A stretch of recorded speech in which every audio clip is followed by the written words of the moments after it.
अस्सलाम वालेकुम। 7th class page number 32। आज हमने एक्सरसाइज करनी है। एक्सरसाइज का क्वेश्चन नंबर 1 करना है। Complete each of the following sentences by writing the correct term. ये सेंटेंसेस कंप्लीट करने हैं हमने करेक्ट टर्म इस्तेमाल करके, राइट करके। It protects a seed. Seed को प्रोटेक्ट कौन करता है? सीड को प्रोटेक्ट करता है सीड कोट, जो उसकी आउटर कवरिंग होती है, बाहर वाली लेयर होती है। तो फर्स्ट वाली फिल्म में राइट कर लीजिए सीड कोट। सीड को प्रोटेक्ट करता है seed coat. Male and female sex cells. Male और फीमेल सेक्स सेल्स को कहते हैं गमीट्स। हम लोगों ने पहले भी पढ़ा है। मेल और फीमेल सेक्स सेल्स जो होते हैं उन्हें कहते हैं गमीट्स। तो सेकंड वाली में राइट कर लीजिए gametes. Mail and female sex sales gamete. First वाली में सीड कोट राइट कर लीजिए और सेकंड वाली में गमीट्स राइट कर लीजिए। The exchange of pollen grains between two plants of similar type. pollen grains का तबादला एक्सचेंज एक ही तरह के दो पौधों के दरमियान में। हमने पीछे पढ़ा था कि अगर पोलिनेशन हो एक तरह के दो पौधों के दरमियान में तो हम कहते हैं कि यह है क्रॉस पोलिनेशन।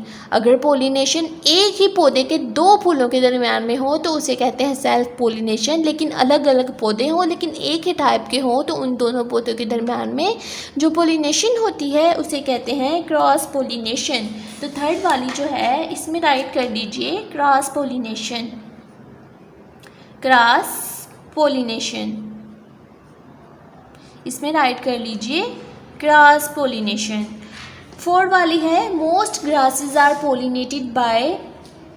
ज़्यादातर ग्रासेस जो हैं वो कैसे उनकी पोलिनेशन होती है? Most grasses are pollinated by wind. पीछे भी हमने पढ़ा था most grasses are pollinated by wind. Most grasses are pollinated by wind. Third वाली में है the exchange of pollen grains between two plants of similar type. यहाँ पे राइट कर लीजिए cross pollination. Most grasses are pollinated by wind. It is present in the ovary of the flower and develops into seed. Flower ovary of the flower में present होता है और develop करके seed बना देता है। कौन होता है प्रेजेंट फ्लावर की ओवरी में और डिवेल्प करके सीड बना देता है? तो ओव्यूल्स प्रेजेंट होते हैं। यहाँ पे राइट कर लीजिए ओव्यूल्स।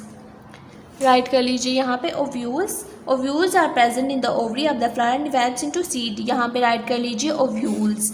ये सारी आप लोग यहाँ पे ब्लैंक्स में राइट कर लीजिए। फर्स्ट वाली में सीड कोट, सेकंड वाले में गमीट्स, थर्ड वाली में क्रॉस पोलिनेशन, फोर्थ वाली में विंड एंड फाइव वाली में ओव्यूल्स। अब हमने करने हैं MCQs। The part of a plant that form seed is the. पौधों का वो कौन सा पार्ट है प्लांट्स का जो सीड बनाता है? तो वो है फ्लावर। फ्लावर को सर्कल कर लीजिए, वो है फ्लावर।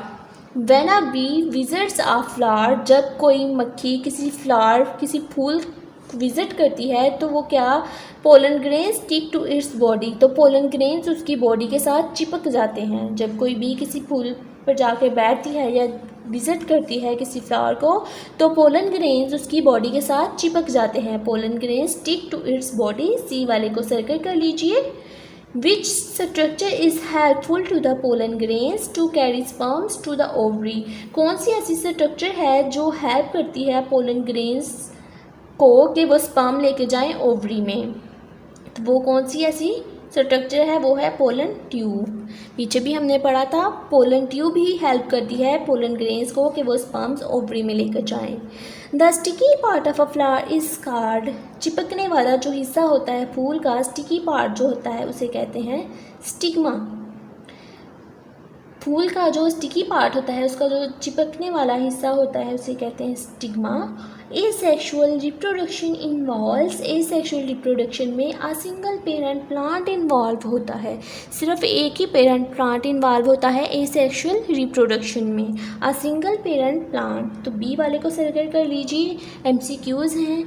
फर्स्ट वाले में डी वाले को सर्कल करना है, सेकंड वाले में सी वाले को सर्कल करना है, थर्ड वाले में भी सी वाले को सर्कल करना है और फोर्थ वाले में डी वाले को सर्कल करना है, फाइव वाले में बी वाले को सर्कल करना है। अब डायरी राइट कर लीजिए। Page number 32 exercise